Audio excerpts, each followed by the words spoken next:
Hi friends, write in the comments what city you are from. Perhaps you also had similar stories. It is very interesting to know what happened in your corner of the world. If you enjoyed it, don't forget to like it, share your thoughts or stories in the comments, and subscribe to the channel. There are more exciting and unexpected stories ahead. All characters and events described in this story are fictitious. Any resemblance to real people or events is purely coincidental. Do not judge strictly. Rachel stood at the stove, her fingers mechanically flipping pancakes in the frying pan as the sweet smell of vanilla and toasted batter filled the morning air. It was 6:45 a.m., and the house in the Chicago suburb of Naperville was already moving into its usual rhythm. Outside, through a thin curtain, the morning light fell in even stripes across the lawn, so carefully trimmed it looked painted on, like everything else here. The children were sitting at the kitchen island. Sophie, 10, straight-backed, sharp-jawed, hair braided neatly by Rachel since dawn, leafing through her math book, curling the fingers of her left hand as if counting helped her think. She was serious beyond her years, having inherited her father's focus and her mother's anxious insistence on getting things right. Next to her, Liam, the youngest, 7, was already covered in ketchup from drawing strange spirals on his plate that were probably dinosaurs or super spies. His hair was sticking up in all directions, as it always did, despite Rachel's morning brushing battle with him. He was her opposite, loud, unpredictable, kind to the point of pain. David, her husband, sat at the table in a light blue shirt, freshly ironed the night before. His hair was combed back neatly, just as it always was, and even the smile on his face, which flickered briefly as he glanced at the children, seemed measured. An architect, successful and composed, he had a knack for designing perfect homes with lines and light and balance. Living in them was more difficult. He was looking at something on his tablet, sipping his coffee. Every morning was almost the same, almost perfect. The picture is like something out of a brochure about a country dream. A house with white shutters, a table covered with a cloth napkin, pancakes in a stack like in culinary blogs, a stable income, healthy children, a good school, a car in the garage, cheerful neighbors across the street. But Rachel, standing at the stove, increasingly found herself thinking not just away, but deep. Into the silence, into the empty space, where there were no schedules, no clubs, no assigned roles. Where there was no kitchen that she had spent years furnishing down to the smallest detail, the blue tile backsplash, the latte machine, the wooden rails with hooks for towels. She called it the nest. She would tell her friends jokingly, well, building a nest. And she really did build.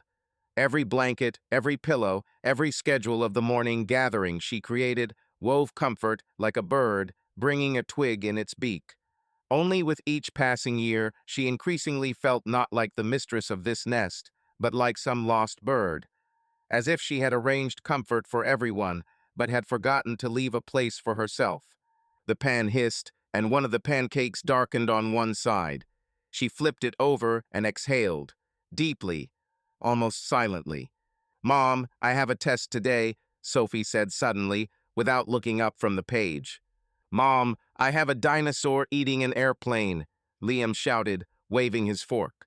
"Ratch, have you seen my briefcase?" David said, without looking up. Rachel smiled, almost imperceptibly, automatically. "Everything is under control," she replied, and she flipped the pancake over again. She looked down at her hands thin, with the slightest of wrinkles at the wrists, and suddenly thought they belonged to someone else.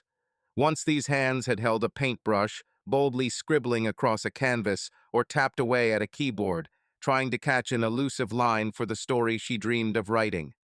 Now they were kneading dough, folding laundry, and signing school permission forms.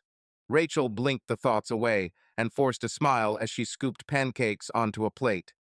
"Sophie, Liam, hurry up and eat. The bus is in 15 minutes, she said, trying to sound cheerful. But something was clenching inside, as if her chest had become too tight to breathe. She caught her reflection in the glass of the microwave, dark hair pulled back into a messy bun, the faint shadows under her eyes that not even her foundation could hide. She was 37, but in that reflection she saw not herself, but a woman playing a role, a wife, a mother, a housewife. Somewhere deep inside she asked, "Who am I? What is left of me?" David stood up, straightened his tie, and kissed her cheek, murmuring, "Have a nice day, darling." His footsteps were already echoing in the hallway when Rachel replied, "You too." The door slammed, and the house grew a little quieter, but the silence only made the noise inside her louder. She had walked the kids to the school bus, standing on the porch in a soft cardigan that smelled like lavender fabric softener. The yellow bus took Sophie and Liam away, lights flashing, and Rachel was left alone in the driveway, watching her neighbor across the street water her hydrangeas. She suddenly wanted to scream, not out of anger, but just to hear her voice, to make sure it still existed. Instead, she went back inside, closed the door, and leaned back against it, feeling the emptiness inside her growing, like a black hole swallowing up everything she had once thought of as herself. Later that day, Rachel sat in a Starbucks on the corner of Main Street, next to a strip mall where the windows were already beginning to hint at the coming of fall despite the hot June. She held a paper cup of black coffee, long gone cold, but still serving as an anchor, something to hold on to. Outside, cars were lining up at the light, the wind was lifting papers from the sidewalk, and inside there was a steady hum. The clink of cups, the whistle of the coffee machine, the murmur of conversations. Carol, her friend from college, was 7 minutes late, as usual. She walked into the coffee shop with a slight bounce, as if haste were part of her persona. Perfect champagne curls, a Lululemon track jacket, sneakers that were as trendy and white as new. Her energy was tangible, like the scent of cinnamon cloying, enveloping. "Sorry, there was traffic on the highway," Carol said, kissing Rachel on the cheek, "and some idiot parked 2 lanes across." She placed a pumpkin latte topped with whipped cream in front of her and, without waiting for a question, began. "We had a crazy success with the auction. Can you imagine? We raised almost 10,000 for a computer class at school. I'm delighted. Imagine, children will study on MacBooks, not on these old dinosaurs." "That's great," Rachel said, smiling as she took a sip of her coffee, which was already bitter. "Yeah," Carol rolled her eyes. "I was up until midnight last night making a presentation for the meeting. Jeremy, as usual, said, 'You're trying too hard, Carol.'" She mimicked her husband in a lazy manner. And I said, "Of course, because if not me, who?" He doesn't understand that in the TA, every little detail matters.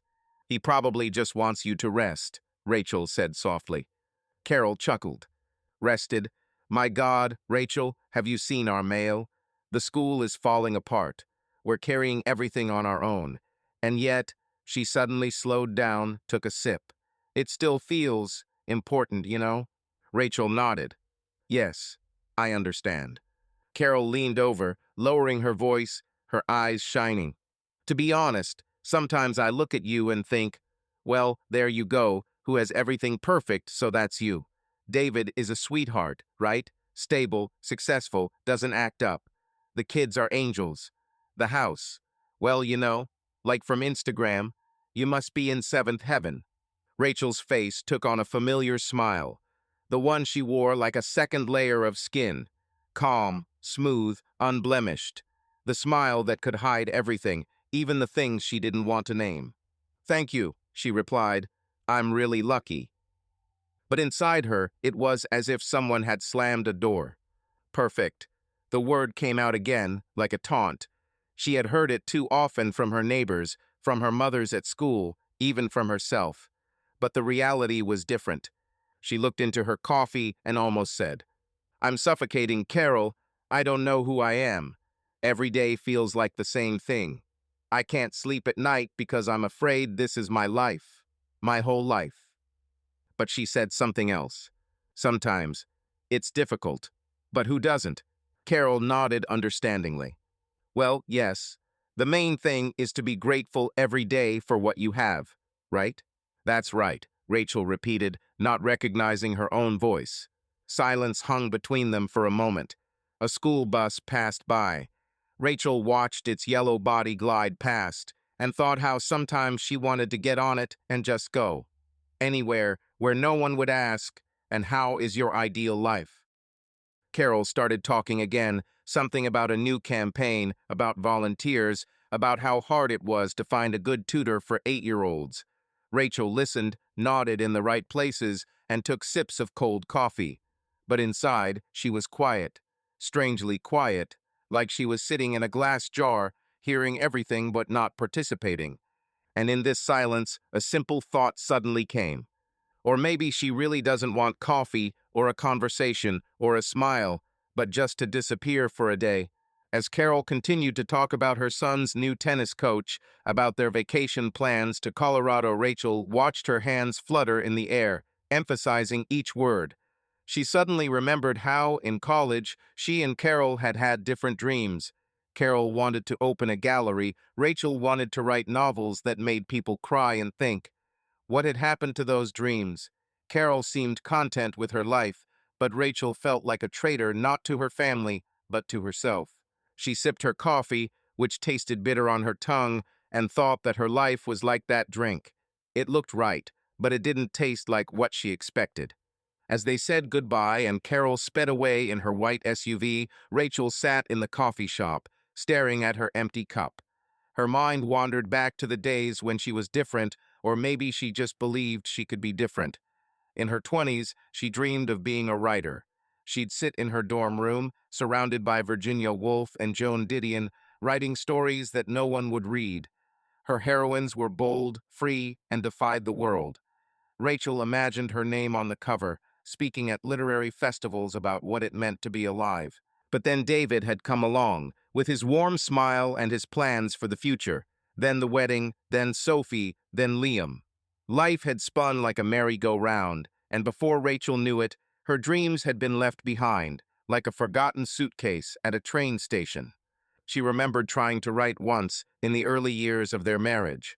At night, when David was asleep, she'd sit down at her laptop, but the words wouldn't come. Her stories felt naive, her heroines alien. She'd given up, deciding that motherhood and marriage were her story. But now, at 37, she felt like that story belonged to someone else. Her life was like a house she'd built for others. Beautiful, comfortable, but not hers. She wanted to scream, but she stayed silent instead, because she didn't know how to explain this emptiness, even to herself. Rachel tried to find a way out. She signed up for a yoga class at a local center that advertised inner harmony. Every Sunday, she'd roll out her mat in a room that smelled of essential oils and listen to the instructor, a soft-spoken woman, say, "Breathe deeply. Let go of everything that's holding you back." Rachel tried, but her breathing remained shallow and her thoughts were fuzzy. She looked at the other women, in leggings and with bottles of water, and wondered if they were feeling the same way. Were they happy, or was that a mask, too? At home, in the evenings, when the children were asleep and David was working in his office, Rachel read self-help books. The Power of No Eckhart Tolle lay on her nightstand, its pages dog-eared and lines underlined. Live in the present, the author urged, but Rachel couldn't. Her present was filled with school meetings, laundry, and three-course meals.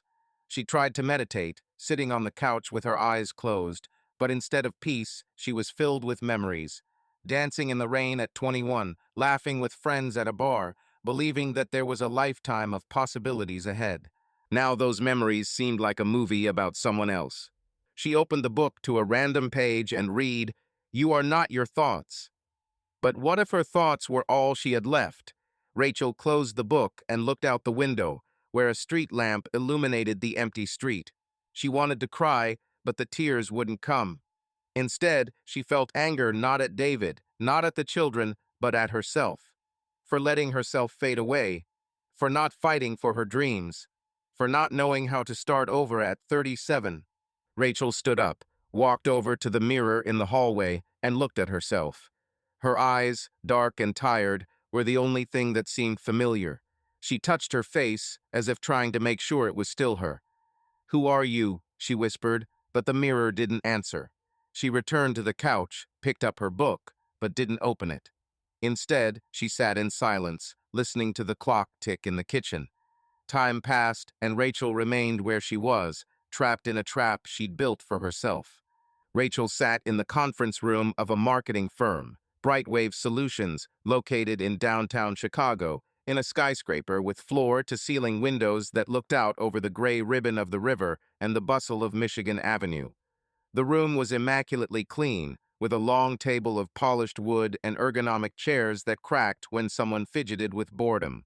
The weekly team meeting was already half an hour into its final days, and Rachel, as usual, was pretending to listen attentively.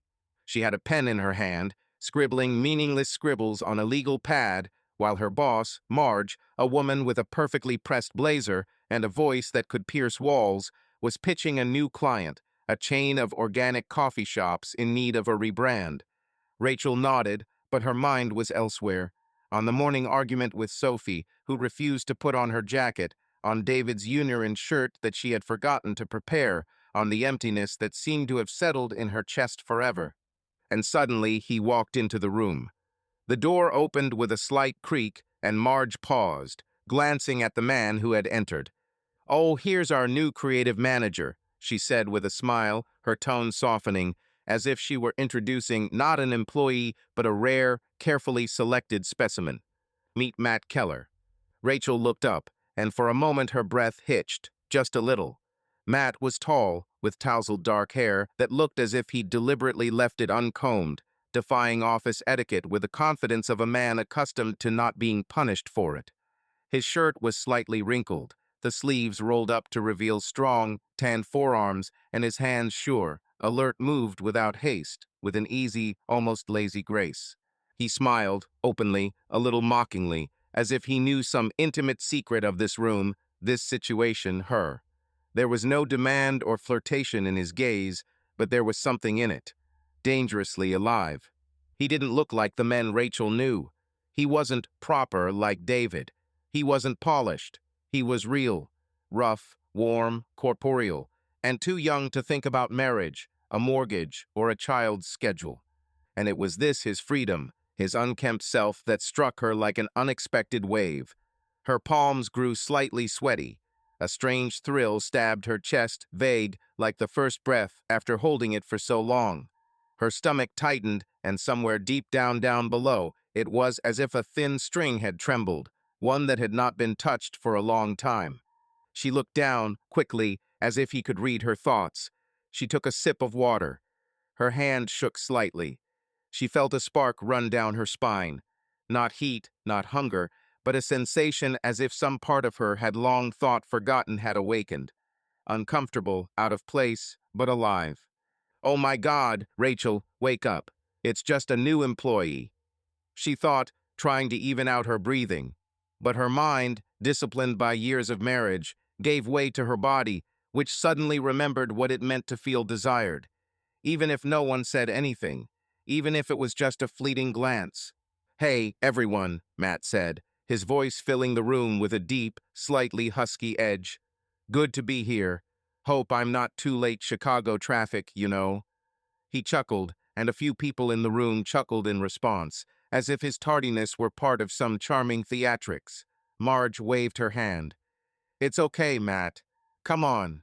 Tell us about yourself." He sat down across from Rachel, glanced at her briefly, and began to talk about his experiences running a startup in Austin, about campaigns for local brands, about the time he convinced a client to run an ad featuring memes that doubled their reach.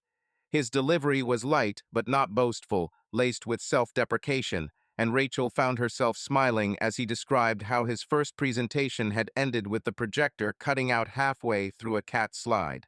She immediately pulled herself together. "What are you doing, Rachel?" She was 37, married with 2 children, a mortgage, and daily worries that left no room for sudden trepidation or a lingering glance. It all seemed silly, adolescent, and yet, something about Matt, his energy, alive and elusive, like the scent of ozone before a storm. His laugh, light and infectious, not at all appropriate for an office meeting. His voice, slightly husky, as if he had just woken up from too short a night, it caught her like a hook. Small, unnoticeable, but it got right under her skin. She turned to the window.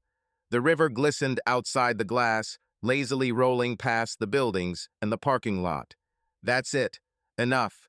He's just a guy. New, young, probably dating some girl in sneakers and ripped jeans. And you're a mom, a wife, an example. And yet her gaze returned to him again and again, as if of its own accord. As the meeting ended and the staff began to rise, pull on their jackets, and discuss lunch, Matt walked toward her. He was in no hurry. His walk was relaxed, almost lazy, like a man who was comfortable in any room. He stopped a step closer than he should have. "You must be Rachel," he said, easily, as if they already knew each other. "Marge said you were the strategic think tank here. Almost a legend." She laughed slightly, feeling her cheeks betraying Phil with warmth. "Well, not really. Just trying to keep things together," she said, trying to sound casual, like this was just polite water-cooler conversation. But her voice wavered slightly. "Modesty is cute," he said, squinting one eye, "but I'm sure you're cooler than you think." Pause. He leaned a little closer. "If you don't mind, it would be useful for me to hear a couple of your immodest ideas. Maybe you could show me how everything works here." "Of course," she said. "Too fast. Too easy." She caught herself doing this and added, slightly hoarsely, "I mean, yes, when there is time." "Tomorrow after lunch," he suggested, "if I haven't run away by then." He grinned. That grin, like he was testing the boundaries, lightly but with interest. "Tomorrow will be fine," she nodded. "We'll just have a break between presentations." "Excellent." So, he bit the word and, without changing his expression, said, "A meeting. See you later." He left without looking back, leaving behind a light trail of perfume and the feeling that Rachel had just run 100 meters barefoot on hot asphalt. Her heart was beating dully in her chest. Her breathing was shallow, as if she was short of air. It's just a conversation, just a colleague, just coffee, and a little chemistry, she thought. But inside, in the part that she usually hid under "everything is fine," a familiar question was already sounding, whispering on the edge of decency. What if it's not simple? A week later, Rachel and Matt found themselves teamed up on a project for those same organic cafes. They were sitting in a conference room, a small room with white walls and the smell of freshly brewed coffee from a machine in the corner. The table was filled with logo sketches, printouts of analytics, and Matt's laptop, where colorful mock-ups flashed on the screen. Rachel was in charge of strategy, Matt was in charge of creative, and their work suddenly felt like a seamless fit, as if they'd known each other for years. He'd pitch ideas that seemed crazy to her, like an Instagram campaign with interactive filters that allowed people to turn into vegetables, and she'd find ways to make them realistic by adding in data about their target audience and ROI. "Look, you're really good at this," Matt said, leaning back in his chair and looking at her with interest. They were alone, the rest of his colleagues had gone to lunch, and the room was quiet except for the hum of the air conditioner. Rachel shrugged, feeling her face warm. "I just know how to connect the dots," she said, looking down at her notes. Matt leaned closer, his elbow almost touching her arm. "No, seriously. You see the big picture without losing the details. That's rare." His voice was sincere, without the playfulness from the meeting, and Rachel suddenly felt like she didn't know where to look. She muttered something about experience and steered the conversation toward the project, but inside her heart was beating faster than she'd like to admit. Their conversations became increasingly personal. Matt talked about his life, how he'd moved to Chicago from Texas, his travels through South America, the time he'd once camped out under the stars in Patagonia. His stories were vivid, full of life, and Rachel found herself holding her breath. She, in turn, shared little details: how Sophie loved to draw, how Liam dreamed of being an astronaut but avoided talking about herself. One night, when they'd been working late on a presentation, Matt asked, "What about you, Rachel? What do you love, besides all this marketing magic?" She paused, unsure of what to say. What did she love? She'd once loved to write, to draw, to dream. Now her life was filled with school assemblies and laundry. Well, books, I guess," she said finally, sensing how trivial her answer sounded. Matt smiled. "Books are cool. What are you reading?" And she told him about The Power of Now, not mentioning that the book had been sitting on her nightstand untouched for a week. He nodded. That sounds profound. Maybe I should give it a try. Although, honestly, I'm more of a comic book person. They laughed, and in that moment Rachel felt a lightness she hadn't felt in years. That night, back home, Rachel sat in the kitchen while the house slept. She held a glass of wine in her hands, looking at the dark window where her silhouette was reflected. Her thoughts were full of Matt, his laughter, his stories, the way he looked at her, the way he seemed to see the real her, not the Rachel who played the role of wife and mother. She found herself drawn to him, and the realization struck her like lightning. Her fingers tightened around the glass, and she closed her eyes, trying to push the feeling away. She thought of David, asleep upstairs, his reliability, his tired eyes from work. Of Sophie and Liam, trusting her, needing her. This is wrong, she whispered to herself, but her voice was shaking. She imagined going back to her life, to the routine, to the emptiness, and the thought was unbearable. But the thought of giving into it was even more terrifying. She finished her wine and set the glass in the sink, resolving to be strictly professional with Matt tomorrow. But deep down, she knew that promise would be hard to keep. The next day, Rachel met Carol at the corner cafe where they used to go almost every week, before life had become too busy to allow room for such gatherings. The cafe was nearly empty. The air smelled of cinnamon, fresh pastries, and coffee. They sat by the window, where soft light fell on the table, making everything seem slightly warmer than it actually was. Carol was, as always, full of energy. There was a cheerful rhythm in her voice and athletic confidence in her gestures. "You should see my new yoga instructor," she said, taking a sip of matcha latte. "He's like a sports water commercial.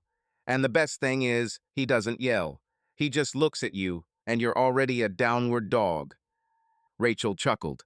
"It's talent. Or witchcraft," Carol winked. "But I'm not complaining." The conversation flowed as usual: children, school, renovations at the neighbors, until Rachel suddenly said, without looking, "We have a new guy at work. Creative manager, Matt. Just showed up yesterday." Carol raised her eyebrows cautiously. "Yeah, and—" Rachel shrugged, as if she didn't understand why she said it. "He's just different. You know, he has this look, like he's always joking a little, even when he's being serious." Pause. "His ideas are interesting. He speaks as if he lives without looking back, without fear."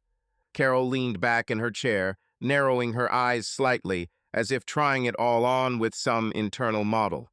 "Wow, Rachel, it sounds like you like him."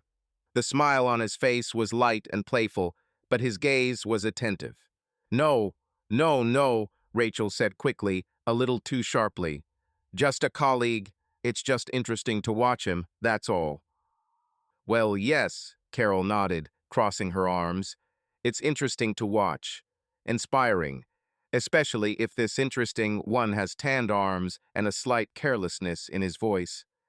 Rachel chuckled, but her eyes dropped. "It's not what you think." Pause. "It's just, I don't know, more real around him, I guess. Like I'm not my mom, or my wife, or the one writing the grocery list. Just me. It's funny, right?" Carol moved closer, her voice becoming quieter but firmer. "Look, Ray, you do so much for everyone, for David, for the kids, for work. Everything is under control. Everything is beautiful. But where are you in all this? You have a right to yourself." She paused, then added with a hint of a smile. "A little flirting is not a crime. It's breathing, especially when breathing becomes difficult." Rachel laughed quietly, but there was something restrained in the laugh.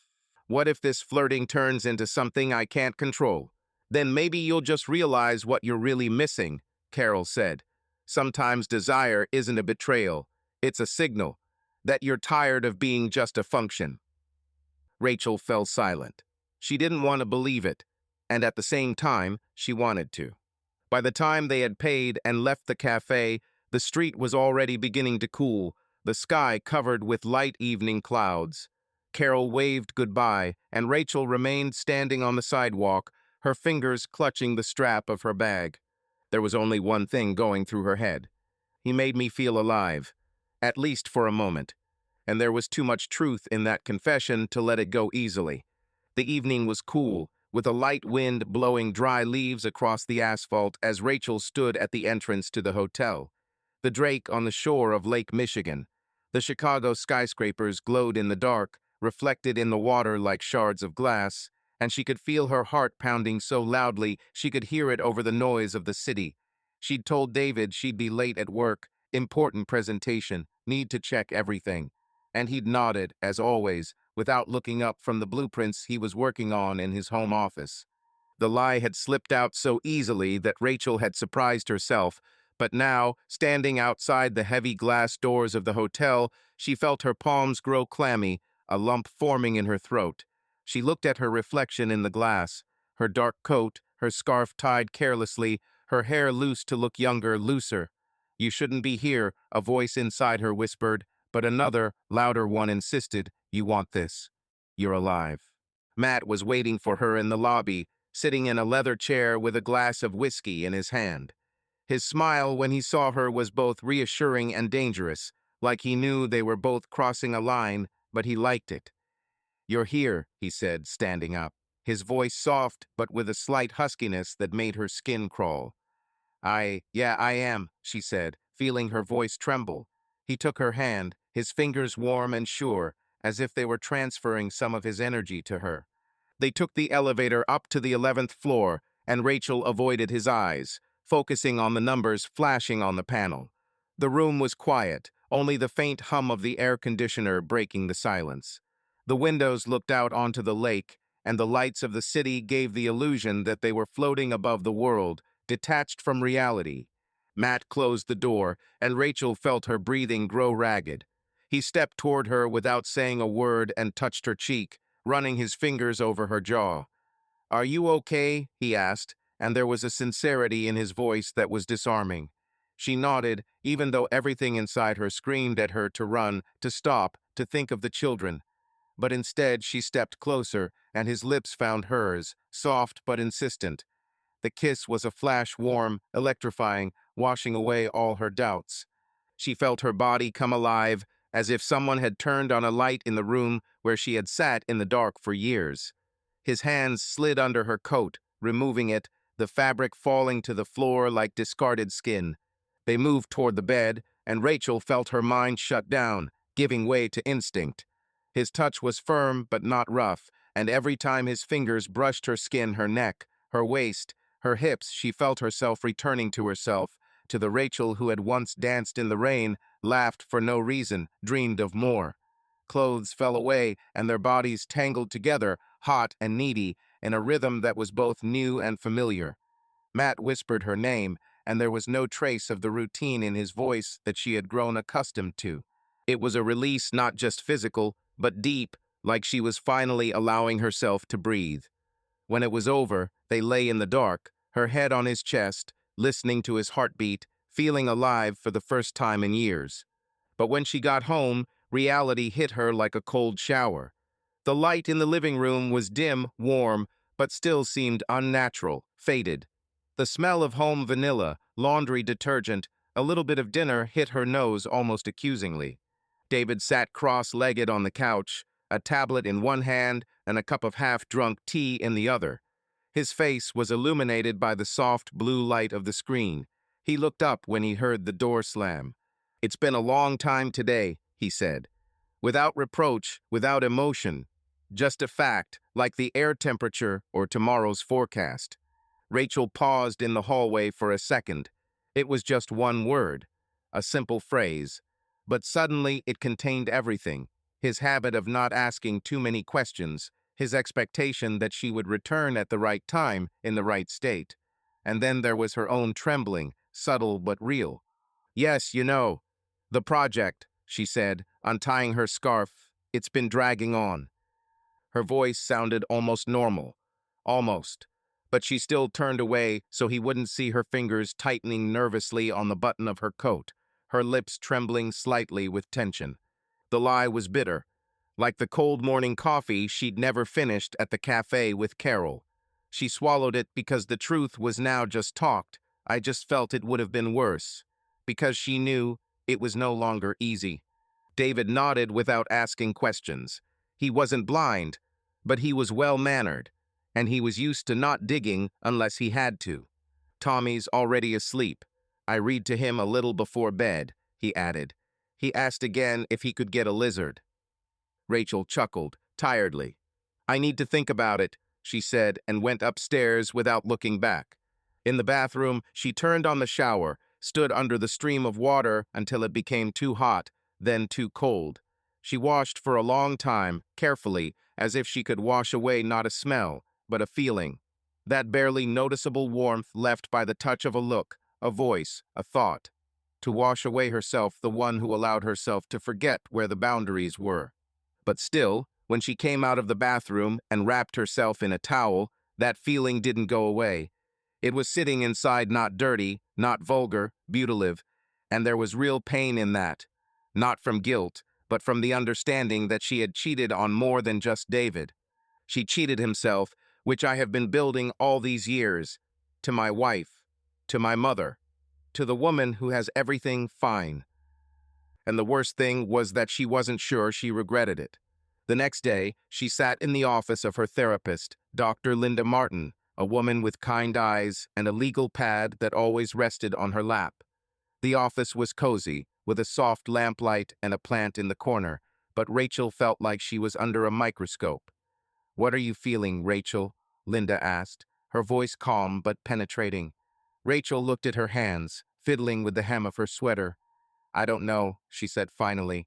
I feel everything and nothing, like I'm drowning, but I like drowning. Linda nodded, writing something down. You mentioned a new colleague, Matt. Tell me about him. Rachel hesitated, her cheeks flushing. She hadn't meant to talk about Matt, but the words came out. He's different. He makes me feel like I'm still alive, but I know it's wrong. Linda peered at her over the top of her glasses. What are you looking for in this affair, Rachel? What does it give you that your life doesn't? The question hung in the air like smoke, and Rachel didn't know how to answer. She wanted to say she was looking for herself, but she was afraid that would sound selfish. Instead, she murmured, I don't know, maybe just a feeling that I matter. Linda wasn't judgmental, but her gaze made Rachel feel naked, like all her secrets were lying on the table. As the weeks passed, her affair with Matt became her secret world, a parallel reality she slipped into like a warm bath after too long a day. In this world, there were no schedules, no parent-teacher conferences, no unspoken questions over dinner. In this world, there was him, Matt, with his undivided attention, his arms made to hold her tight, his undisguised desire that made her feel unwanted desired. They met in a hotel room with a view of the city in his Logan Square apartment, where the walls were covered with posters of indie bands and design books crunched underfoot. He always smelled of coffee, leather, and something slightly smoky, almost like cigarettes, but not unwelcome. He listened to her, laughed, touched her as if she were not a mother of two, but a woman who could begin again. Every time she said to David, I'll be late at work, or the client urgently asked to review the presentation, the words came more easily, as if the tongue itself had adapted to the new reality.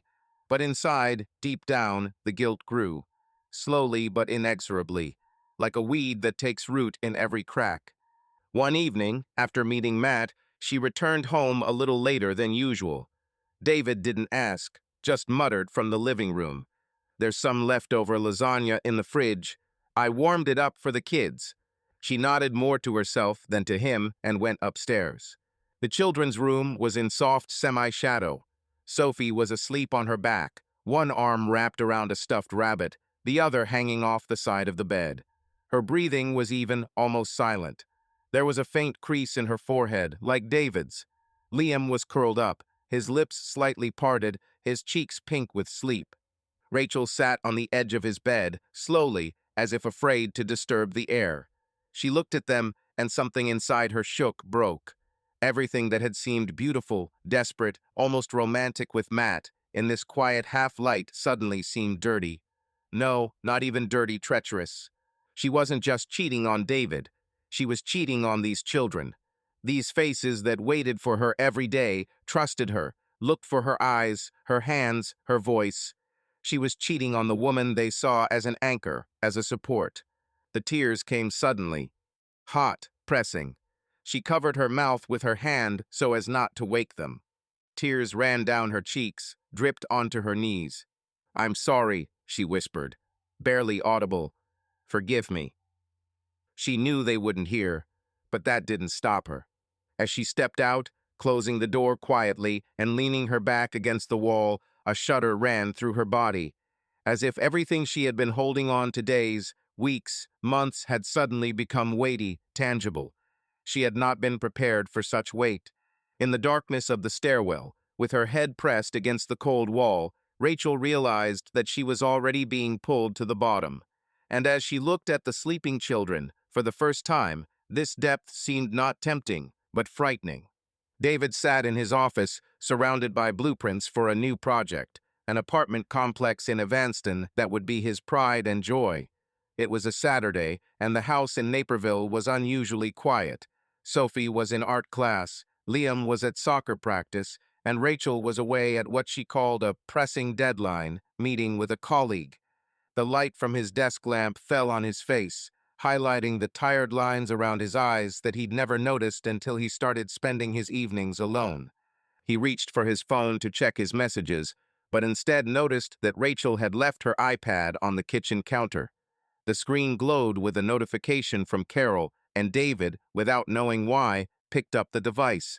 He hadn't meant to go through her things, that wasn't his style, but something about her distance over the past few weeks, her late nights home, her evasive answers, made him tap the screen. The notification popped up on the screen unexpectedly, a quiet sound, almost innocent, like someone had just sent a meme. David was about to put his phone down, but then he saw the name M, not Carol, not a tall friend, not a coworker, just him. A meaningless, empty letter. But it was precisely this lack of specificity that caught his attention. Something about it seemed hidden, intentionally. He wasn't the type to check other people's messages. He trusted me. They had been together for almost 15 years through children, renovations, scandals over the distribution of responsibilities, quiet evenings in front of the TV. Trust was the cement on which everything was held together. But he pressed it anyway, and immediately regretted it, because the cement cracked from the first message. Yesterday was incredible. "You make me feel like I can do anything. With you, I feel like I'm getting back to myself." He scrolled down, as if looking at photos from someone else's life. But the name at the top said otherwise. Ithis wife. These are her words. And the worst thing is not these phrases spoken by him. Worse, her answer. "You have no idea how much I need this. Sex with you. It's like waking up. But I love David, Matt. I don't know how to stop it." Matt. The name hit him like a metal crash. So simple. No password, no veiled codes. Just Matt, and this, "I love David," was not salvation. It was a cold excuse, like ashes after a fire in which he did not even know he was burning. He scrolled up the chat, his fingers shaking, his breathing ragged, like a man running without a goal. "When you walked into the conference room on the first day, I already knew. You look at me as if you see something that I myself have not noticed for a long time. Sometimes I want to give up everything, to leave, just be with you and not think about who I'm betraying. You touch me, and I remember what it's like to want someone without looking back. When you kiss my neck, I don't have the strength to say no." Each message is like a blow, precise, calm. He felt as if all the air in the room had disappeared. The space was shrinking. His house, his walls, his marriage, everything was like a model, beautifully assembled, but empty inside. He got the messages about organizing meetings. 15:30, same number. "Take with you the shirt you were wearing on Thursday. I can't forget it. After you, I smell different, and I don't care if anyone smells it." He dropped the phone onto his lap. It seemed to him that the room had become hot, even though the air conditioner was on. His hands were sweating, his heart was pounding, but not from anger, from impossibility of understanding how it became true. He wanted to think it was a mistake, that it was someone else. But no, enter voice. Recognizable, beloved, confident, and at the same time confused. He glanced toward the kitchen. The same table where they'd eaten lunch. The same mug with the words, "Best Dad Ever," written on it, given to him by Liam on the previous Father's Day. There, the children's drawings. There, the smell of the mac and cheese that Rachel had left in the oven. And here, on the screen, a woman who had lived another life. The woman he thought he knew. He closed his eyes, but the words continued to burn on the inside of his eyelids. "You're the best at how you do things."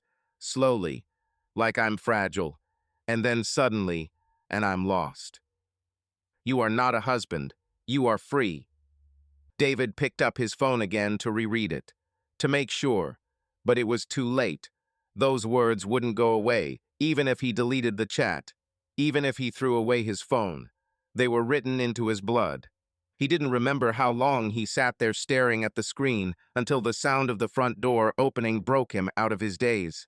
Rachel walked in, shaking rain off her coat, and stopped when she saw him standing in the kitchen, holding her iPad. Her face went pale, her eyes wide, and she knew before he even spoke. "Rachel," he said, and his voice was hoarse, alien, like it belonged to someone else. "Who's Matt?" She opened her mouth, but no words came, and in that moment the silence between them was louder than any scream. David stood up, his movements slow, as if he were afraid any sudden action would break him. "You're sleeping with him," he said, and it wasn't a question. "You text him that you love me, but you're sleeping with him. Explain to me, Rachel. Explain to me how that's even possible." Rachel felt the floor shift beneath her. She wanted to retreat, to hide, to disappear, but his gaze, full of pain and anger and something else she couldn't name, held her in place.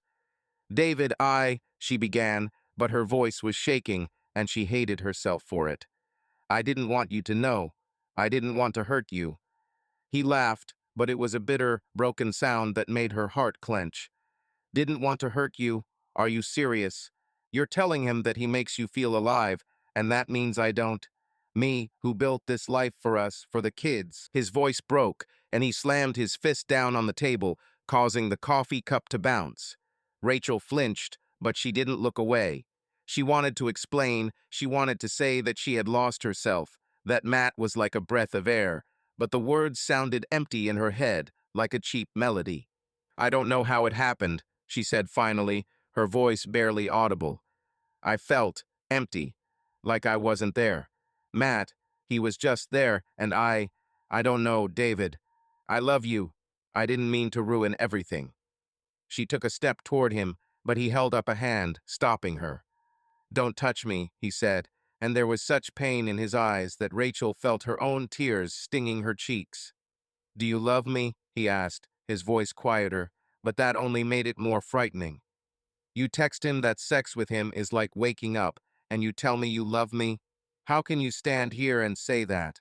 She wanted to answer. She wanted to tell him that it was true, that she loved him despite everything, but her words felt like a lie, even if she believed them. She was silent, and that silence was her confession. That night, the house that had always been their sanctuary became a battlefield. David retreated to his study, slamming the door behind him, and Rachel was left alone in the kitchen, staring at the iPad, still lying on the table like evidence of a crime. She wanted to run after him, to beg for forgiveness, but she knew it was useless. Instead, she poured herself some water, but her hands were shaking so much that half of it spilled onto the counter. She sat, listening to the silence, until she heard a car pull up. The kids had returned from play. Sophie ran into the house, her backpack slung over one shoulder, and Liam was dragging a football behind him, covered in mud. "Mum, have you seen my paintings? I want to finish this picture," Sophie called, unaware of the tension in the air. Liam was quieter than usual, but his gaze lingered on Rachel. "Is Dad home?" he asked, and his voice was so innocent that Rachel felt her heart break. "Yeah, he's in the office," she said, forcing a smile. But Sophie paused, looking at her. "Mom, have you been crying?" she asked, and Rachel quickly turned away, wiping her cheeks. "No, honey, I'm just tired," she lied, but her voice wavered, and Sophie frowned, as if she sensed something was wrong. The children went upstairs and Rachel was alone, feeling the house tighten around her. She knew that children sense tension, even if they didn't understand it. Sophie had grown quieter at dinner, Liam was staring at his plate, and David hadn't left his study at all. Rachel cooked pasta, moving automatically, but every sound, the clink of a fork, the creak of a chair, felt like an accusation. She wanted to talk to the children, to explain that everything would be okay, but how could she when she didn't believe it herself? When they went to bed, she went into their rooms to say goodnight and lingered by Liam's bed, looking at his face in the light of the bedside lamp. He looked so small, so vulnerable, and she thought that her actions were a betrayal not only of David, but of them as well. She walked out, closing the door, and felt the tears welling up again, but this time she didn't try to stop them. The next morning the house was unusually quiet. No children, no coffee machine, just the faint tick-tock of the wall clock. Rachel came downstairs barefoot, wearing the old gray sweater she usually wore to her coffee on the weekends. But today there was no coffee, no weekend. There was only waiting. David sat in the chair by the window where he usually read the newspapers. There was no paper today. He did not look in her direction until she came closer. His eyes were red, with the shadow of a sleepless night, but his voice, when he spoke, was surprisingly even. "I want to try family therapy," he said. His words rang out in the air like a shot in the silence. Rachel froze. She expected a rebuke, maybe a shout, from him who had never raised his voice before. But those 8 words weren't forgiveness. They were a choice, a purely practical one. He looked at her for the first time, directly. "Not for us, Rachel. For the kids. I don't know if I can forgive you. And honestly, I'm not even trying right now." He ran his hand over his face. "But I don't want Sophie and Liam to grow up in a house where everything is drowned in silence and omissions, where mom and dad become ghosts in the same kitchen." She felt her throat tighten, as if words that weren't there wanted to come out all at once. But there were no words, no breath, just a narrow channel in her chest through which the guilt moved. "Okay," she whispered. The word came out empty, not because she didn't want it, but because she didn't know what it meant now. "Fine." He continued to look.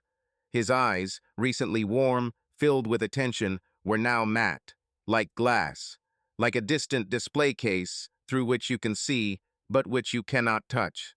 "I don't know who you are," he said. He said it calmly, without malice. It was a confession, not a reproach. But that was what hurt most deeply. Not his rage, not his resentment, but his weariness and his ignorance. Rachel looked down. She couldn't answer because she didn't know.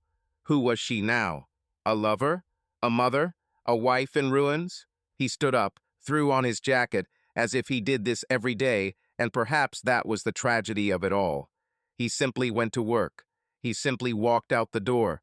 No scene, no clapping, leaving behind only the air in which his words still hung. She remained standing in the middle of the living room, her arms hanging at her sides. Under her feet, the rug she had bought for her first anniversary. In the corner, a child's toy that Liam had forgotten to put away. On the shelf, a photograph of them smiling on the beach in the sun. Such simple things. And yet the marriage she had thought unshakable collapsed, not from a blow, but from silence. From a heavy, transparent silence. It crumbled like a house of cards, not from a storm, but from the fact that no one really lived in it anymore. Rachel sat in a cafe in Logan Square, in the corner by the window where the glass was fogged with autumn chill. In front of her was a latte, untouched, the froth pattern slowly fading like her hopes of returning to her old life. She waited for Matt, nervously fiddling with the edge of her napkin, tearing it into tiny pieces. The decision to end their relationship had come to her in the night, after another sleepless succession of nightmares in which she saw the faces of Sophie and Liam, full of disappointment.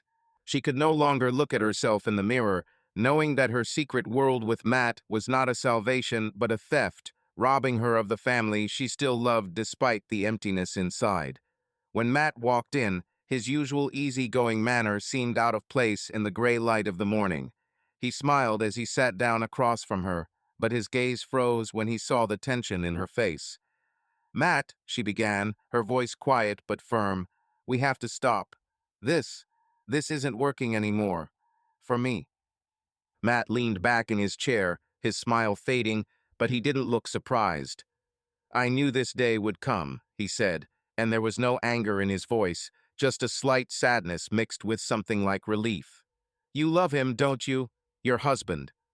Rachel nodded, feeling her throat tighten. "Yes, and the kids. I can't do this anymore."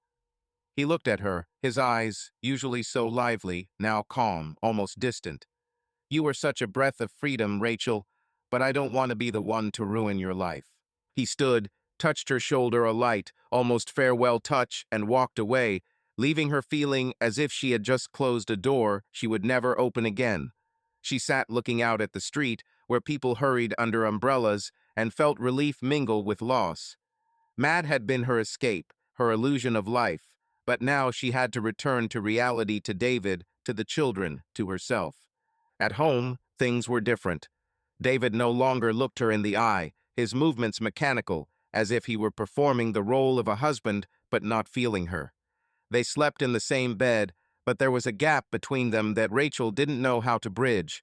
She tried to talk to him, but every conversation ended in silence or his cold, "I need time, Rachel." She clung to his offer of couples therapy like a lifeline and signed up for sessions with Dr. Linda Martin, the same therapist who already knew her secrets. Linda's office was just as cozy, with its soft lighting and lavender scent, but now it felt like a trap to Rachel, where her own words came back to her like accusations. "Why did you start this affair, Rachel?" Linda asked during one of their sessions, her pen hovering over her notepad. Rachel looked at her hands clasped in her lap, feeling her thoughts spin. I don't know. I felt empty, like I didn't exist. Matt, he was like a mirror in which I saw myself, not a wife, not a mother, just me." Linda nodded, her gaze warm but penetrating. "You looked for yourself in him. But what did you find?" Rachel paused, her eyes filling with tears. "I found that I couldn't escape myself. That this emptiness, it wasn't about David or the kids. It was about me." Linda leaned closer. "That's an important realization, Rachel. The affair was an attempt to fill that emptiness, but it doesn't solve the problem. What do you want now?" Rachel swallowed, her voice shaking. "I want my family back. I want David to forgive me. But he can't." Linda didn't answer, but her silence spoke louder than words. Rachel walked out of the office, feeling her hope fading, but knowing she had to keep trying. In search of answers, Rachel turned to self-help books that promised healing and clarity. Daring Great Brene Brown lay on her nightstand, its pages dog-eared and lines underlined. "Vulnerability is not weakness," she read, but every word felt like a challenge. She wanted to be vulnerable, to open up to David, but his coldness made it impossible. She started attending a support group for women she found through a local center in Naperville. The group met in a room with overstuffed chairs and a box of Kleenex on the table. Women in their 20s and 60s shared their stories: divorces, job losses, struggles with depression. Rachel remained silent during the first few meetings, but one day, when the leader, a woman named Abby, asked if she wanted to share, she did. I, I cheated on my husband," Rachel said. Her voice was muffled, as if she had to pull it out of her chest. The room froze. The sound of the fan grew louder, the breathing of the other participants became quieter. It was not said loudly, but the words sounded as if no one expected to hear them out loud. "I thought it would save me," she continued, looking down. "Save me from this feeling, like I was disappearing. Not all at once, but little by little, every day. Between school, dinner, reports, birthdays." She fell silent, and only after a few seconds added, "But now I've lost everything. My husband can't look at me. The kids, they don't say anything, but I can see what they feel. They feel like their mom is not the same anymore. And I don't know how to fix it. I really don't know." The silence was long, but not judgmental. Some nodded, some simply looked down. This was not a meeting of judges. This was a room of women, each carrying her own burden. Sarah, a woman with short gray hair and a surprisingly warm smile, who had been sitting a little further away, leaned forward. "We don't have to be perfect, Rachel," she said.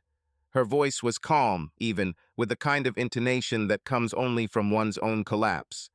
"But we do have to be honest. With others, yes, but first, with ourselves." She paused. "You made a mistake. A big one, yes. But that doesn't mean you know herself a mistake. That doesn't mean you don't deserve a chance. A second one, or a third one, especially if you're willing to fight." "What if he doesn't want to?" Rachel asked, almost in a whisper. "What if he looks at me like I'm a stranger?" "Then you continue to be a mother," interjected another woman, Lily, with dark circles under her eyes and a soft voice. "Continue to be a person who tries. I stayed in a marriage that had no warmth for the sake of the children. It wasn't about forgiveness, it was about choice. Sometimes all we can do is stay, or, conversely, leave to be better. For yourself. For them. No one but you can tell you where the line is between sacrifice and salvation." "I don't know," Rachel said. "Everything inside me feels like it's in a fog right now. I don't know who I am, what I want. All I know is that I don't want to ruin what little is left. I want to be there. I want to pull this family through, even if I'm drowning." The room was filled with that silence where no words were needed. "The fog is clearing," Sarah said again, "but not by itself. You have to go into it, step by step, sometimes even by touch. You've already started walking, you've come here. That's the first step." Rachel nodded, hard. Her throat was tight. She wanted to cry, but the tears wouldn't come. Instead, there was a slight burning sensation under her ribs, somewhere between fear and determination. The group began discussing guilt and choice. Someone told how she left her husband with 2 children and found herself anew. Someone told how she stayed and learned to live with the fact that things would never be the same again. The words flowed like water over stones. Each had her own truth, her own pain. Rachel listened, and in each story she saw a piece of herself. Not relief, but reflection. It was painful, but no longer alone. She left the hall an hour and a half later. It was already getting dark outside. The light from the street lamps was reflected in the raindrops. She stood there, feeling her chest ache, her throat scratchy from something unspoken. But somewhere deep down, something weak, almost weightless, was born. Not hope, not forgiveness, willingness to stay, at least for a little while. The hardest part was talking to the children. Rachel knew she couldn't tell them the whole truth. They were too young to understand, but their questions and looks demanded some kind of answer. One night after dinner, when David had gone to study and Sophie and Liam were sitting in the living room watching cartoons, Rachel turned off the television. "Guys, we need to talk," she said, trying to keep her voice calm. Sophie, clutching her pillow, looked at her suspiciously. "About what?" she asked, her tone sharper than usual. Liam said nothing, but his eyes, as dark as Rachel's, watched her. I know things have been weird at home lately," Rachel began, choosing her words carefully. "Mom and Dad need a little time to sort things out, but I want you to know that I love you very much, and Dad does too." Sophie frowned. "Are you leaving?" she asked, her voice shaking. Rachel felt her heart squeeze. "No, honey, I'm not going anywhere," she said, but her words sounded unconvincing even to herself. Liam suddenly stood up and went into his room without saying a word, and Sophie looked at her with such disappointment that Rachel wanted to scream. "You always say everything will be fine, but it's not true," Sophie snapped and ran upstairs. Rachel was left alone, feeling her children slipping through her fingers like sand. David agreed to couples therapy not because he believed it would help, but because he felt he had to try. For the kids, for the feeling that he had at least done his best. But his presence at the sessions was like a cool shadow in a warm room. He sat slightly distant, reserved, with his arms crossed over his chest. His body said, "I'm here, but everything else is, I've already left." Dr. Carter, an older man with soft eyes and a voice like a man accustomed to listening, not only to words but to the silences between them, was patient. He did not press. He simply looked for a crack in the wall. David, he said in the third week, quietly but firmly, what do you feel when you think about what happened? A pause, a long one.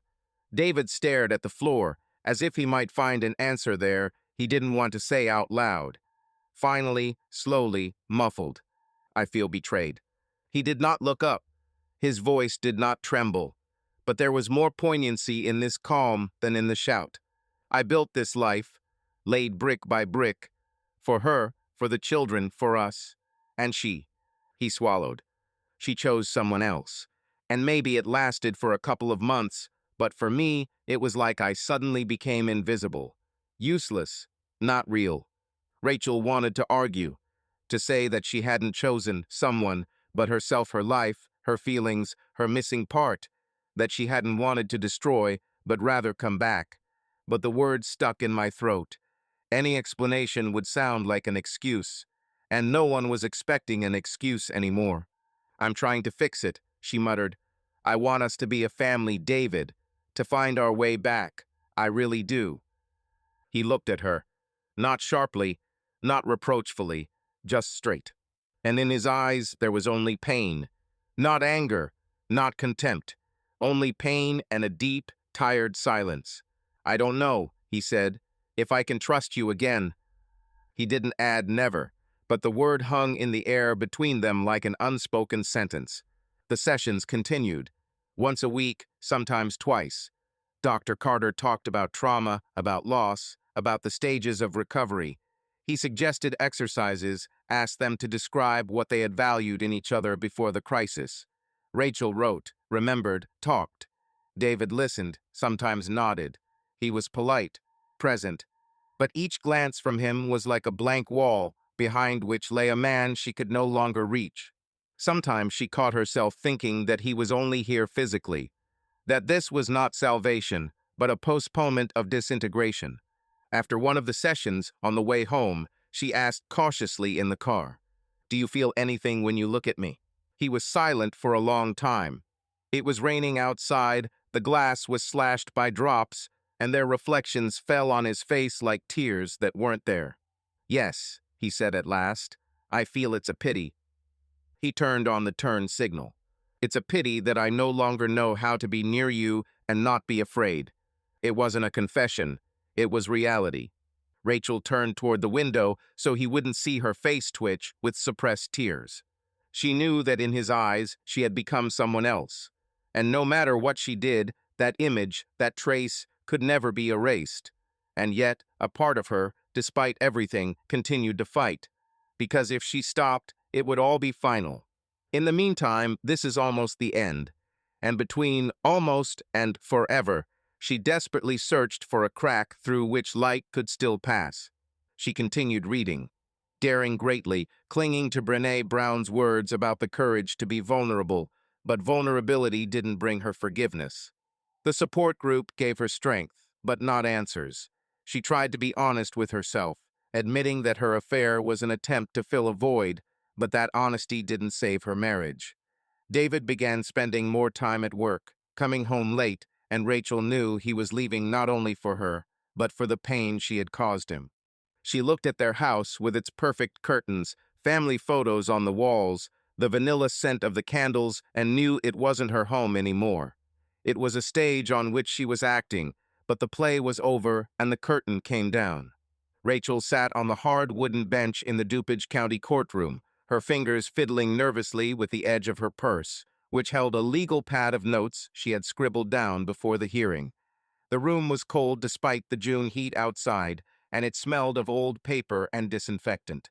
The judge, a woman with tired eyes and a stern bun, flipped through paperwork, her voice flat, almost mechanical, as she read the details of the case.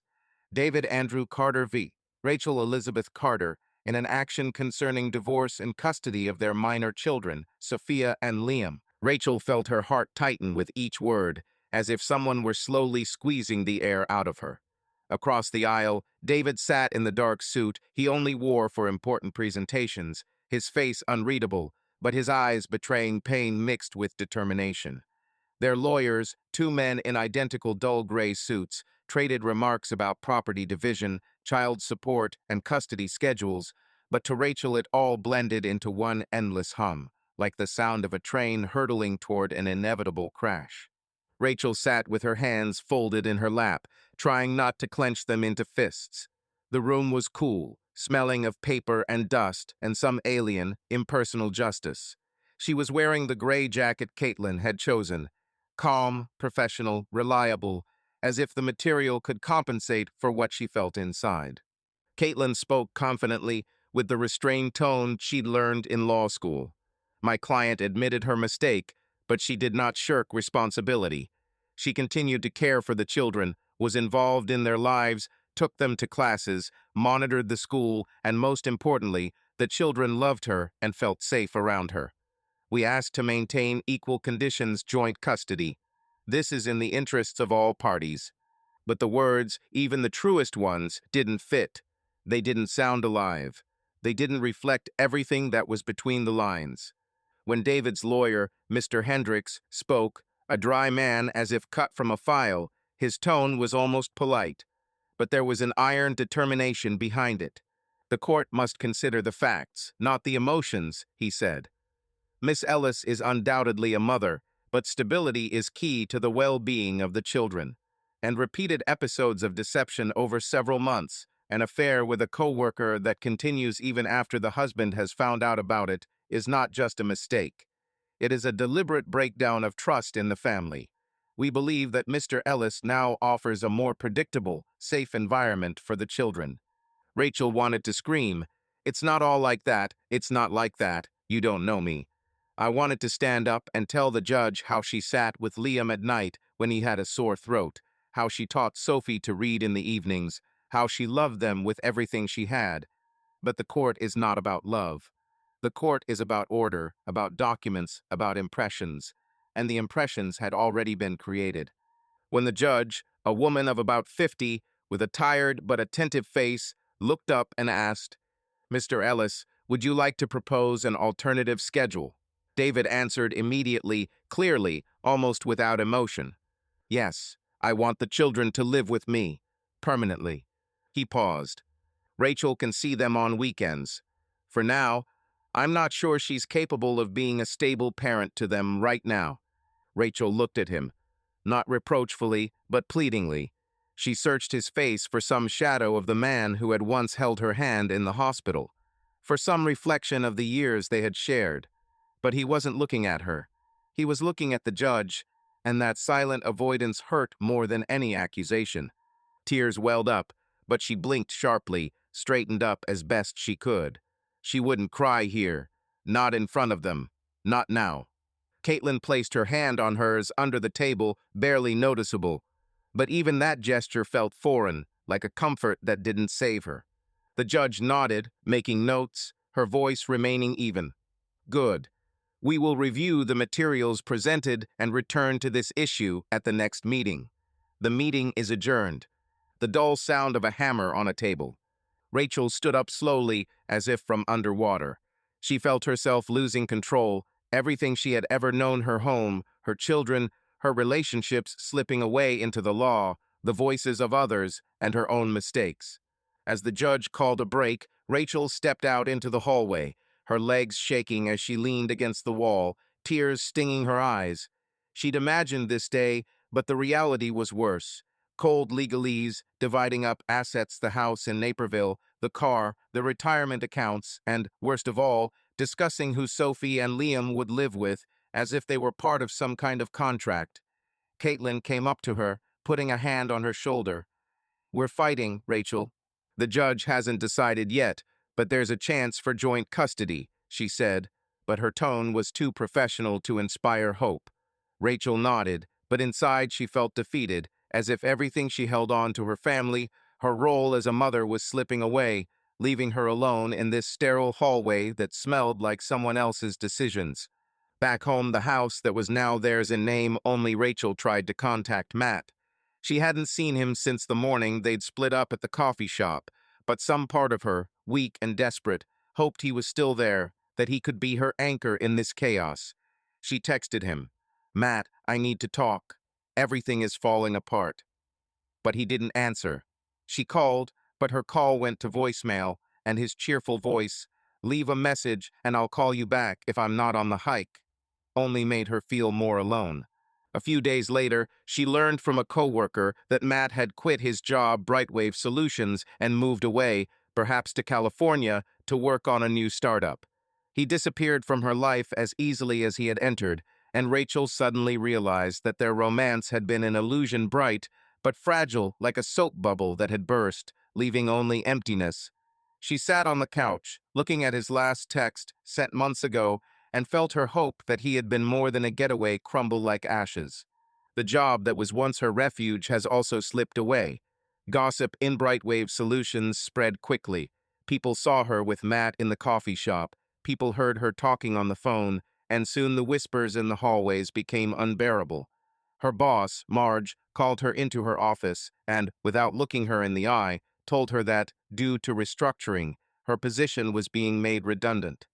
"It's not personal, Rachel," she added, but her tone was cold, and Rachel knew it was a lie. She gathered her things, a photo of her children, a mug with "Best Mom Ever," a notebook of ideas that never got off the ground, and left, feeling the stares of her coworkers burning down her spine. Without a job, she had lost not only her income, but also the sense of purpose that, however tenuous, had kept her afloat. The social isolation was subtle but brutal. Carol, her friend who had once encouraged her to seek happiness, stopped calling. When Rachel ran into her at the supermarket Whole Foods, Carol looked away, muttering something about a busy schedule. Neighbors who used to invite her to barbecues or school meetings now greeted her briefly with forced smiles. One weekend, while picking up the kids, Rachel overheard Mrs. Henderson, the neighbor with a perfect lawn, whispering to another woman, "She ruined her family. How could anyone do that to her kids?" Rachel pretended not to hear, but the words cut into her like shards of glass. She walked home to her new apartment, small, with bare walls and creaky floors, and felt loneliness settle over her like a fog. Even her support group, where she found solace, began to feel foreign. The other women's stories were about overcoming, hers were about loss, and she feared her pain was too much for their circle. The children became her only light, but even that began to fade. On weekends, when Sophie and Liam visited, Rachel tried her best. Macaroni and cheese, that same recipe with a little more cream because Liam didn't like it gritty. Old cartoons, not the new ones with crazy colors, but the ones they used to watch together back when the three of them would sit on the couch and David would bring popcorn. But everything was not like that. Sophie, usually talkative, answered briefly, almost dryly. She did not look into the eyes. Her face was childish, but already wary, as if she had learned too quickly that adults do not always tell the truth. Liam was quieter than before, moving around the house as if he was cautious, as if he was afraid of accidentally disturbing something that was hanging on a delicate balance. On Sunday morning, they were sitting in the kitchen. Sophie was drawing, Liam was doing a puzzle. Rachel was pouring juice when Sophie suddenly said without looking, "Mom, why aren't you and Dad together anymore?" The phrase sounded so simple, as if she were asking why the birds were flying south. But it took Rachel's breath away. She froze, juice box in hand. "It's complicated, honey," she began, then fell silent, because she didn't want to lie, because she couldn't say everything, because any truth right now was like broken glass, it cuts no matter what. She sat down next to him. "Sometimes adults make mistakes," she said quietly. "Big ones, but that doesn't mean they stop loving." Sophie looked up at her. There were no tears in her eyes, only something strong, stubborn, distrustful. "Did you do something bad?" Rachel clasped her hands together, her heart pounding in her throat. She nodded, uncertainty, honestly. "Yes, I did." She wanted to add, "But I'm trying, I want to fix everything. I love you more than anything in the world." But she knew that children hear not words, but intonation. They feel not justification, but hesitation. She reached out her hand, wanted to touch Sophie, to stroke her shoulder. But the girl leaned back slightly, continuing to look at the drawing. The gesture, easy, almost automatic, hit harder than the scream. Rachel jerked her hand away. Liam said nothing. He didn't look at her, but his little fingers stopped moving the puzzle pieces. Silence filled the room. There was no reproach in it, but there was anxiety and distance. It was as if a wall had grown between her and the children, low but solid, and she didn't know if she had the strength to take it down. The legal aspects of the divorce added another layer of humiliation. David got the house because he was the primary breadwinner, and Rachel got a small sum from the sale of their joint assets and child support that barely covered her expenses. She signed documents that boiled down her life to numbers: the value of her car, the percentage of her retirement fund, the visitation schedule for her children. Every meeting, every signature, reminded her that she had lost not only her family, but also the right to the life they had built together. She tried to hold on, but every night when she returned to her apartment, she sat on the couch and stared at the ceiling, feeling loneliness becoming her only companion. Rachel struggled to find meaning in this new world. She enrolled in online writing courses, recalling her old dreams, but the words wouldn't come, and her stories felt empty. She went for walks in the park where she once walked with her children, but now the couples pushing strollers and laughing families only reinforced her sense of alienation. She wrote in her journal, as Linda, her therapist, had encouraged, but the pages were filled with unanswered questions. Who am I now? What have I left behind? She knew she had to move forward, but every step was like walking on broken glass, and she couldn't see the end of the road. Rachel stood in the center of her new apartment in the Evanston neighborhood, a small one-room box with peeling paint on the windowsills and creaky hardwood floors that echoed with every step she took. The windows looked out onto a narrow street where cars scurried under the streetlights, and the house next door, shabby but with flower pots on the porch, reminded her of a life that had gone on without her. The boxes of her things, not many, since David had left the house in Naperville, were piled in the corner, and she was in no hurry to unpack them. There were no family photos, no childhood drawings, no vanilla candles like the ones she loved to light at night. Just a bed with a gray bedspread, a small table covered with books, and a silence that was both frightening and liberating. Rachel sank into a chair, looking at the bare walls, and felt her chest tighten with the realization. This was her new reality. The house, the children, the marriage, everything she had thought was hers was now in the past, and she was left alone with the baggage of mistakes she had brought upon herself. The move was painful, but inevitable. After the trial, where Sophie and Liam had been split up, they lived with David, and Rachel saw them twice a month. She couldn't stay in Naperville, where every corner was a reminder of a life lost. Her new apartment was cheap, within her budget, which now consisted of child support and modest savings. She wandered from room to room, trying to imagine how she would make this place her own, but each time her gaze caught on emptiness. No children's laughter, no smell of David brewing coffee in the morning, not even those little arguments that had once seemed tiresome to her and now seemed precious. She opened the box of books and took out Daring Great Brene Brown, but she didn't flip through it. The words of courage and vulnerability that had once inspired her now seemed empty, like promises she couldn't keep.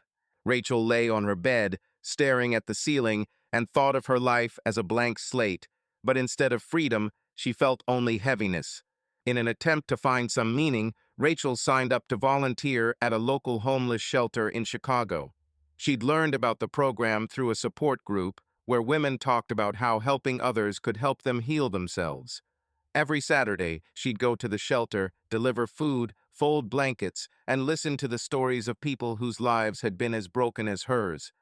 There was a woman named Martha, with tired eyes and rough hands, who talked about how she'd lost everything to addiction and was now trying to start over. Rachel nodded, feeling a strange kinship with her, but deep down she knew that her own pain wasn't the result of external circumstances, but of the choices she'd made. She tried to smile as she handed out bowls of hot soup, but every time someone thanked her, she felt like an imposter. Volunteering was supposed to bring joy, a sense of purpose, but instead it only served to highlight her loneliness. She would return to the apartment, sit down at the table and look at her hands, which now smelled of bleach and potatoes, not baby pancakes, and wonder, is this all that's left? She also tried to revive an old hobby, writing. In the evenings, when the silence became unbearable, Rachel would open her laptop and try to write stories, like in her youth.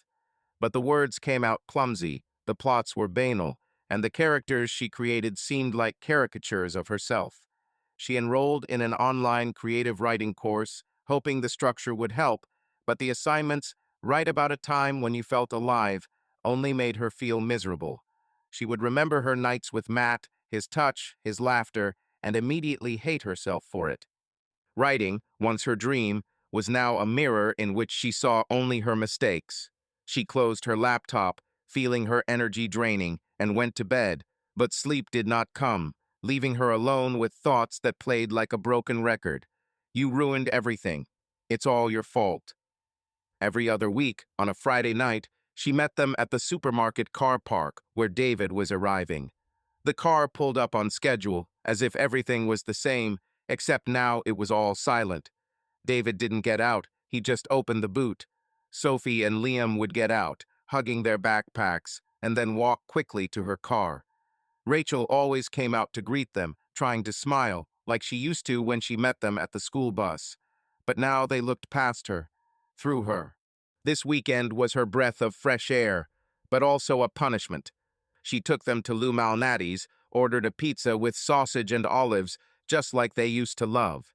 She sat across from him, watching Liam laugh happily as the cheese stretched out in long strands. Sometimes he told her about his class, about the dinosaur he'd built out of Lego. Sometimes he even sounded excited. But there was a tension in his voice, as if he were afraid that his joy might upset the delicate balance.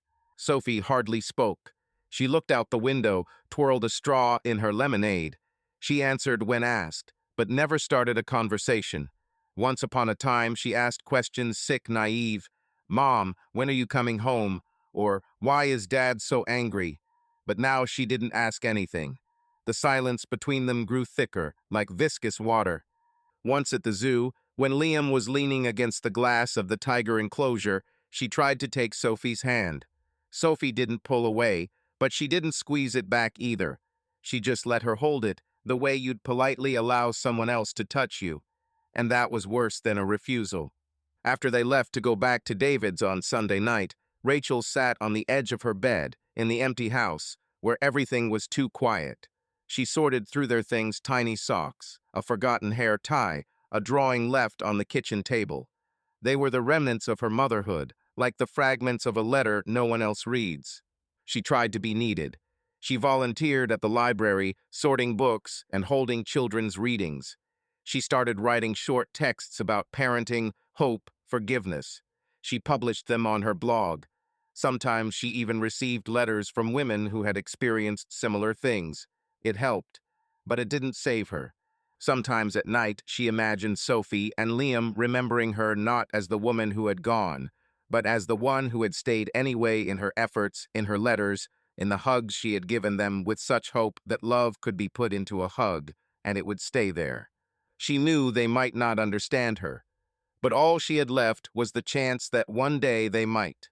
Linda's office was the only place where Rachel wasn't trying to be someone. The soft chair, the warm light from the lamp in the corner, the scent of lavender that soaked into her skin, along with the silence, everything here seemed to say, "You can be broken here, you can't hold on here."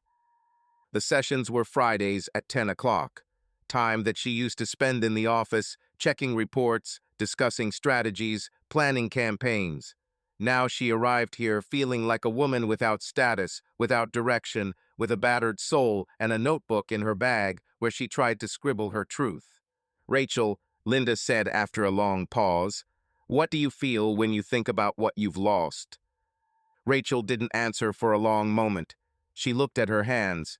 They didn't seem to belong to her anymore, with the loose skin at the wrist, with the ring she still wore, as if it could hold something. "I feel," she swallowed, "that everything I had, I destroyed myself." Her voice was low and breaking. "I thought I was looking for myself. I wanted to wake up, understand who I am." Silence. "And now I have no family, no friends, no job. I'm alone, and I don't know how to live with this." With this silence, Linda didn't interrupt. She just leaned forward a little, not to get closer, but to be close. You can't change the past, she said, but you can stop fighting it. Acceptance doesn't mean justifying it. Acceptance means stopping running. She paused briefly. What does it mean for you to accept yourself now? Rachel shook her head, her lips trembling, but no tears came. I don't know, she whispered. I don't know who I am without them. Without the kids, without David, without, meaning, everything I do feels empty, fake. I don't feel real, like I'm just a reflection that someone erased. Linda nodded softly. It's a scary place, but it's honest. And after a pause, maybe that's your task now, to find out who you are when everything external is gone, when only you remain. This is not a punishment. This is a new starting point. Rachel closed her eyes. For a second, just to hide, but something inside her shifted, not pain, no, not relief, just movement. Microscopic, barely perceptible, but it was there. She opened her eyes and asked, what if I don't find anyone? Linda answered almost immediately, quietly, but with confidence. So you can choose who to become. That night, Rachel opened the journal she'd kept on Linda's advice and began writing. The pages were uneven, streaked with ink, but the words flowed like a river she could no longer hold back. I ruined everything, she wrote, her hand shaking but not stopping. I wanted to be more than a wife and a mother, but instead I lost both. Matt was an illusion, a way to forget that I lost myself a long time ago. I betrayed David, the kids, myself. I thought that loving them would save me, but love doesn't work like that. It doesn't erase mistakes, it doesn't turn back time. I look at my life, and it's empty, but that emptiness is mine. I can't run from it, just like I couldn't run from myself. But I'm tired of blaming myself. I'm tired of being in my own prison. I don't know what's next, but I'm ready to live not to fix everything, but to find out who I am now. She paused, looking at the written pages, and felt something shift inside her. It wasn't happiness. Happiness was too distant, too foreign. It was as clear, cold, and sharp as the winter air. She hadn't found forgiveness, hadn't found her family again, hadn't found her place in volunteer work or writing. But she had accepted that her mistakes were a part of her, and that to live meant carrying them with her, not trying to hide them or forget them. Rachel closed the journal and looked out the window, where the lights of Evanston winked in the night like stars that never went out, even when no one was watching. She stood, poured herself some water, and drank it slowly, feeling her breathing become more regular. Tomorrow would be a new day, and she would face it not as a wife, not as a mother, but as Rachel, a woman learning to be herself, even when it hurts. Thank you for listening to the end. If you liked this story, please support it with a like and a comment. It really inspires us to create new episodes. Be sure to subscribe to the channel so you don't miss the next story. It will definitely surprise you. See you soon, and may your life be filled with more good stories. Subscribe to our channel so that your love doesn't cheat on you, and go ahead and listen to the next story, because this story is nothing compared to the next one. If you're under 18, don't even think click to the next one.